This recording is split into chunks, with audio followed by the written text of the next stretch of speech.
سلام بچه‌ها، خوبید؟ من وظیفه خودم دونستم یه سری اطلاعات بهتون بدم. اینکه الان در حال حاضر یه سری اخبار داره دست به دست میشه که خیلیاش واقعی نیست، خیلیاش جنگ اعصاب و روانه، خیلیاش اصلا به دروغ و کذب داره این ور اون ور پخش میشه. پس لطفاً خودتون رو درگیر اخباری که توی اینستاگرام و حالا فضای مجازی هر کدوم یوتیوب و هر جای دیگه داره پخش میشه نکنید.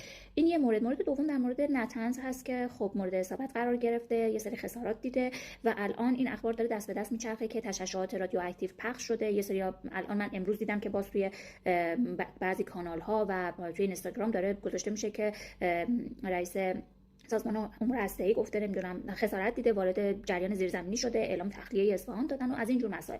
خب اینها همش حرفاییه که داره زده میشه و واقعیت از خود دولت چیزی مبنی بر این قضیه به صورت رسمی اعلام نشده و مطمئن باشید این موردی نیست که دولت بخواد از شما پنهانش بکنه. مطمئن باشید اگر همچین چیزی باشه 100% اعلام میشه. این یک. دو، خیلی‌ها میگن که حالا اگر که دولت اعلام نکنه یا این اتفاق افتاده باشه ما چیکار کنیم؟ بریم پتاسیم آیودید بخوریم و از این جور. ببینید با توجه به میزان تشعشع رادیواکتیو شخص باید پتاسیم آیودید استفاده بکنه. حالا و میزانش با توجه به میزان خسارتیه که به بدن وارد شده و میزان تشعشعی که بدن دریافت میکنه. این رو شما خودسرانه نمیتونی بری از داروخانه پتاسیم آیودید بگیری شروع کنی خوردن.